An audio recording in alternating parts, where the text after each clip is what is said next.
Now imagine, what if the result had been different? What if the French army had won a decisive victory at the Battle of Waterloo?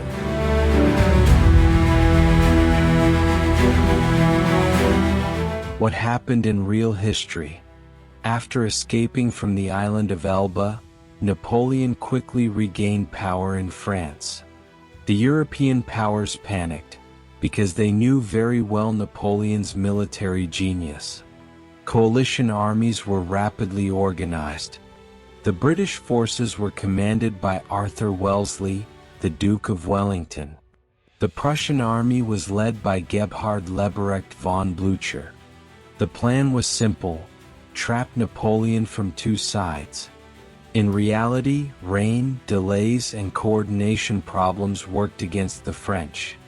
The Prussian army arrived on the battlefield and tipped the balance. The result? Napoleon's final defeat. But that is only the scenario that happened. Now we move to a different possibility. Alternate scenario: Napoleon wins. Let's say the weather is drier.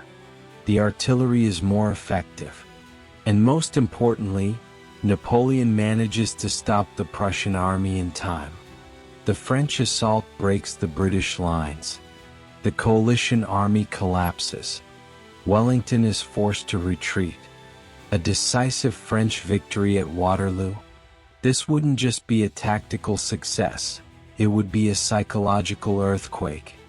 The monarchies of Europe would be forced to accept that Napoleon had returned and was still unbeatable. In France, morale would explode. Napoleon's legitimacy would be strengthened once again. How would Europe's political balance change? Napoleon's victory would shake the order established by the Congress of Vienna.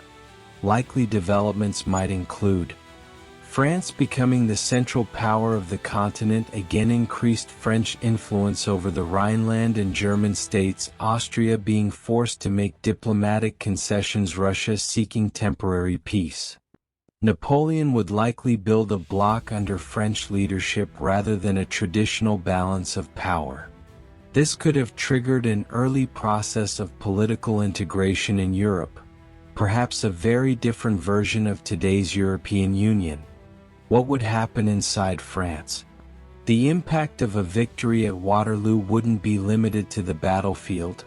The greatest changes would occur within France itself.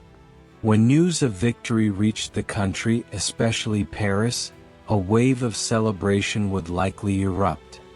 Napoleon's return was already seen as a source of hope by many, and victory would reinforce his image as an invincible leader.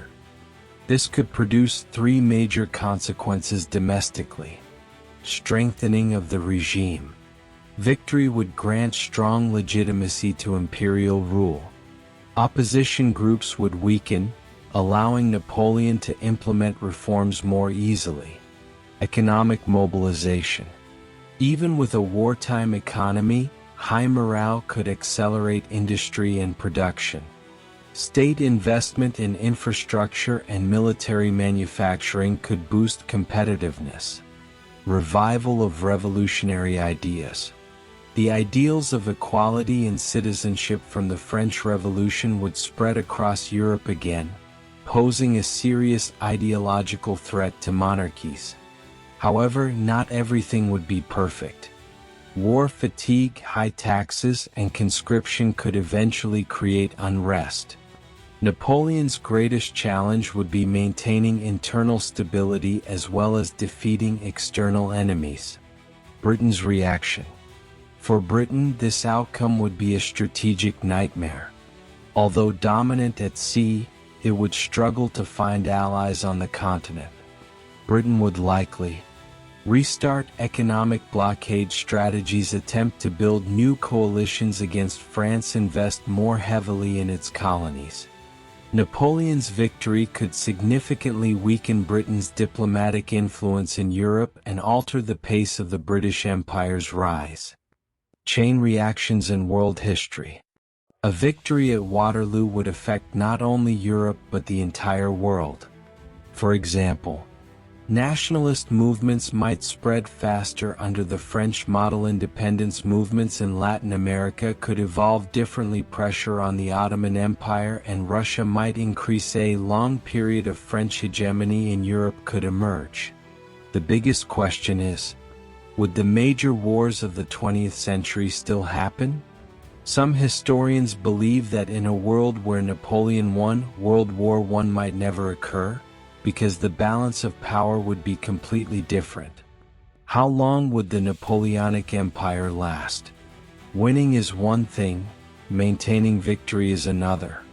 Napoleon would face serious challenges. Constant coalition threats, economic exhaustion, domestic political opposition, resistance in occupied territories. Yet with military success and charisma, he could plausibly dominate European politics for at least several more decades. Perhaps the Napoleonic dynasty would remain a lasting force. Conclusion and thought-provoking ending. Waterloo was not just a battle, it was a turning point that shaped the modern world. The result of a single day determined the fate of empires, the drawing of borders, the future of millions. If Napoleon had won, the world we live in today would likely be almost unrecognizable. History is sometimes the sum of small coincidences, and Waterloo remains one of history's greatest what-if questions. How would Europe's identity change in the long term? Napoleon's victory wouldn't just alter political balances, it could fundamentally reshape Europe's identity. The legitimacy of monarchies would be severely shaken, as victory would symbolize the triumph of merit and revolution over hereditary rule. Constitutional reforms might accelerate, and popular movements could emerge earlier. The conservative order created by the Congress of Vienna would likely collapse. Old dynasties would remain on the defensive, unable to suppress revolutionary ideas. Culturally, French influence would deepen. Napoleonic legal codes could become standard across the continent. French might remain the dominant diplomatic language. Longer centralized bureaucratic states could become the norm. Some historians argue that Europe might unify earlier, but under French leadership, likely more centralized and militarized. In the long run, this scenario raises a fascinating question. Would Europe be a more unified yet more authoritarian continent today? Or a region marked by constant uprisings against French dominance? History doesn't answer, but the possibilities are truly captivating.